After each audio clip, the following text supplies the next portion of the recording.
Riding a bike should be simple, but somehow it's become one of the most divisive issues on our streets, leaving one cyclist to say this. I never thought I would get back on a bike. Cyclists are often seen as a distinct group from drivers. Generally, cyclists aren't liked. I think they think that we don't pay road tax. I'll make sure to indicate and look into my mirrors to make sure that the cyclist doesn't get trapped in while I'm turning. And most motorists are very good actually, otherwise there'll be bodies everywhere. Even celebrities have found themselves caught in the debate. My bike got stolen, and from outside, basically my front door, just down there, I got up in the morning, it was 5 o'clock, I put all the house lights on, was stomping around making a cup of tea, and it was taken while I was actually up, because I had a look at 10 to 5, it was there, and at 10 past 5 it had gone. So what is it about cycling that stirs such emotion? Cycle infrastructure is often at the heart of the debate. Norwich, one of the first UK cities to pedestrianise the street, offers an example. During the pandemic, Exchange Street was closed to traffic, making more space for cyclists and pedestrians. But it wasn't without tension. Just people gathered in the street and just sort of stood in the street chatting. And initially the police came along and tried to clear people on, but then realised, well, actually, no, when it was pointed out to them, look at the sign that says pedestrian. So this went on for quite a while.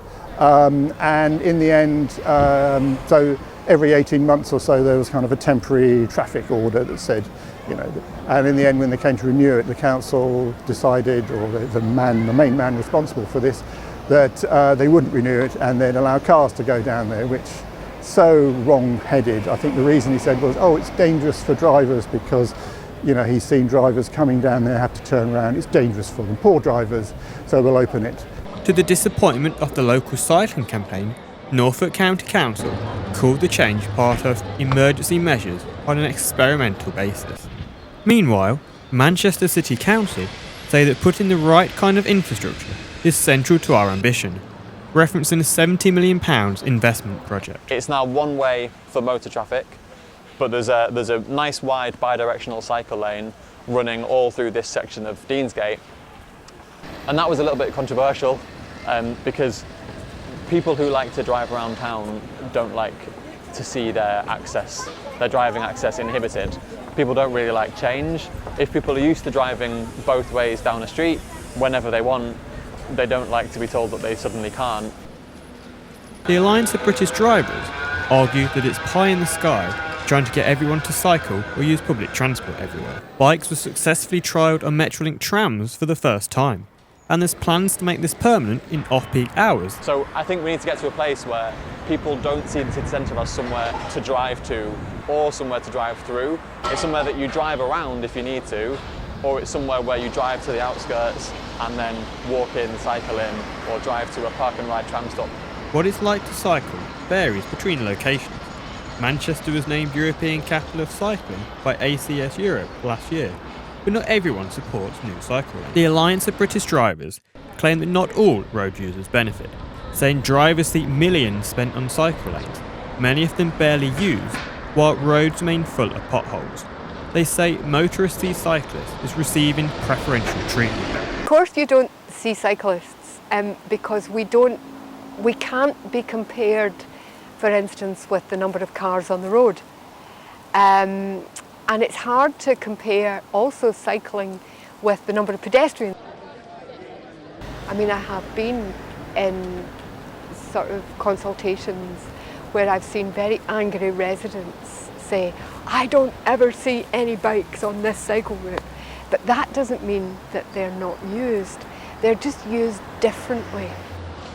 Many cyclists argue that segregated cycle lanes are the key to safer journeys. There's a kind of minority of drivers who really, don't seem to care for your safety, and that's really worrying. You do sometimes feel your life's in danger. People in the middle lane have just decided to pull into my lane regardless of the fact I'm there. And it's like, well, I need to be in that lane, so whether they see me, whether they don't, I don't know. It's happened 3 times on that junction. Shared paths only work when they're not shared, say the Norwich cycling campaign. Norfolk County Council defended the new Colney Road path, stating 2 metres is accepted within DFT guidance. In Brighton, Bicycles Cycle Group have been calling for further protected cycle lanes, and steps have been taken to create more segregated routes along the seafront, narrowing roads and removing cycle paths from pavements. A fatal incident outside Leicester train station and a lack of knowledge of the Dutch reach method have been cited as a tragic reminder of the need for fully separated paths. Sam Bolton was killed, somebody opened a car door onto him.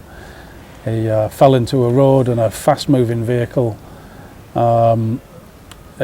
collided with him, and that ended in a tragedy.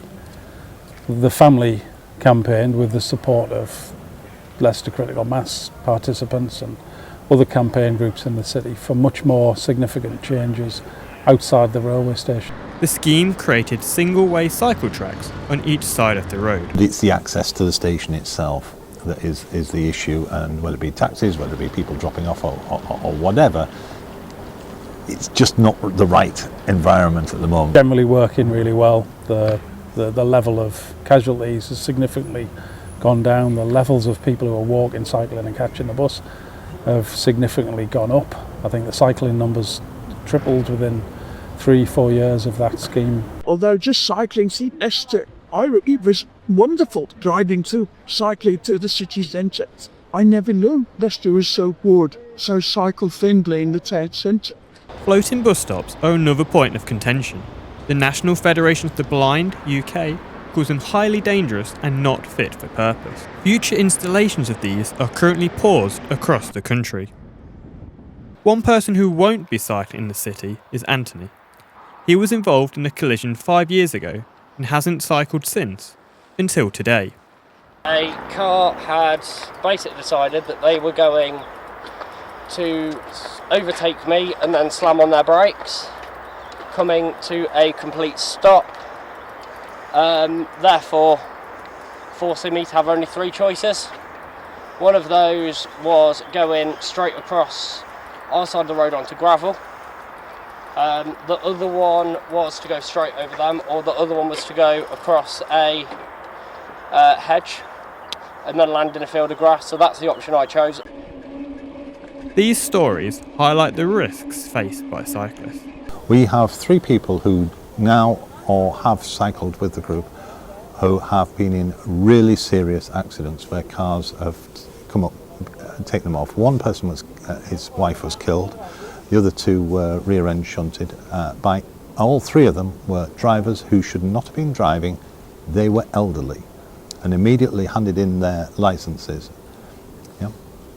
So I think there's, there are people out there. There is a talk at the moment about elderly drivers and testing and all that sort of stuff. That cannot happen soon enough. Between 2019 to 2023, the government report that an average of 2 cyclists were killed each week. I had one driver try and hit me off the road with his car. I don't think expected me. And then there was a red light, which is fantastic because I could go up to him and tell him what I thought about that action. Using your car as a weapon. At the same time, others point out that many drivers can be respectful. Like sometimes I'd be cycling and then there's so much space and a car would wait like on the top of the hill, and then I'm like, oh damn, now I have to like cycle really quickly up the hill. Because they're like waiting for you and they're like super careful. Political support can make a difference and influence attitudes.